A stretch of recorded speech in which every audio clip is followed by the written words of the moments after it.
Саламатсыздар ма, құрметті оқырмандар? Бүгінгі сабақта математикалық сауаттылықтың бір есебін қарастыратын боламыз. Дәлірек айтқанда, 777 санының 200 дәрежесінің соңғы цифрын анықтау.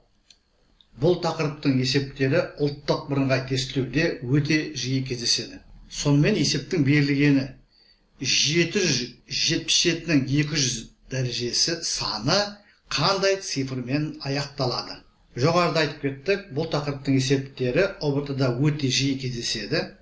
Сондықтан осы есепті толық талдап көрейік. Біріншіден 777-ның 200 дәрежесі санын жазып қояйық.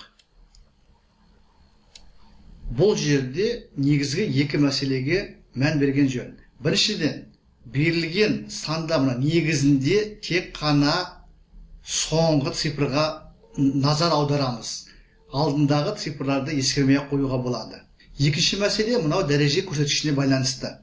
Біз ол туралы сәл кейінірек айтатын боламыз. Алдымен 7-нің дәрежелерін көрейік. 7-нің бір дәрежесі. Ол 7-ге аяқталады. 7-нің 2 дәрежесі 49. Ол 9-ға аяқталады. 7-нің 3 дәрежесі 343. Ол 3-ке аяқталады. Егер 7-нің 4-ші дәрежесін табатын болсақ, онда оның соңғы цифры 7-ні 3-ке көбейткенде 21, 1-ге аяқталады. 7-нің 5 дәрежесі 4 дәрежесінің соңғы цифры 1 болады. 5-ші дәреже тапқан уақытта 4-ші дәреже нәтижесін тағы да 7-ге көбейтеміз. 7-ні 1-ге көбейткенде 7 шығады. Сонымен 7-нің 5 дәрежесі ол 7-ге аяқталады. Бұл жерде біз не байқаймыз? Бұл жерде заңдылық. Бізде 7-нің дәрежесінің соңғы цифры периодты түрде қайталанып отырады екен.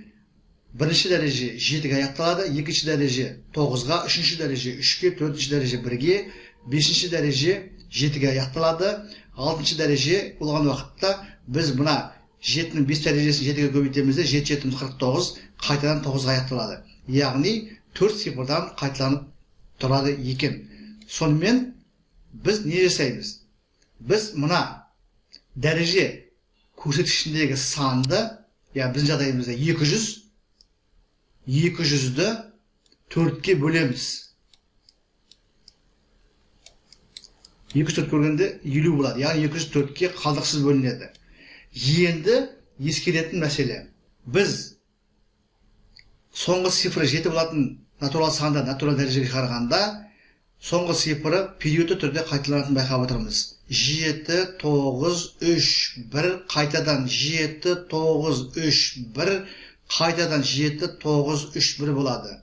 Сонда қараңыздар, дәреже көрсеткішін 4-ке бөлген уақытта, егер қалдық қалмаса, онда мына 4-ші цифр болады. Мына цифр 3 қалдық қалса, мына цифр болады. 2 қалдық қалса, мына цифр болады. 1 қалдық қалса, мына цифр болады. Немесе былай дейміз. Мына дәреже көрсеткішіндегі санды 4-ке бөлгенде 1 қалдық қалса, бірінші бағандағы бірінші цифр болады. 2 қалдық қалса, екінші бағандағы цифр болады.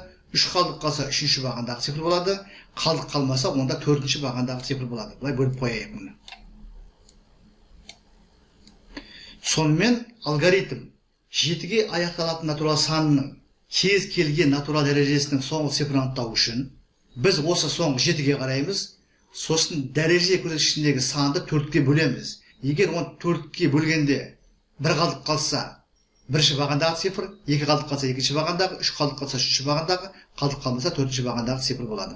Бізде 200-ді 4-ке бөлгенде 50 шығып тұр, қалдық қалмайды, олай болса 4-ші бағандағы цифр болады. Бізде жауабы соңғы цифры 1 болады.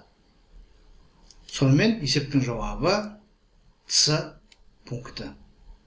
Осы есеп бойынша сұрақтарыңыз болса, бейнероликтің астында комментарийға өздеріңіздің сұрақтарыңызды, ұсыныстарыңызды, пікірлеріңізді жазыңыздар.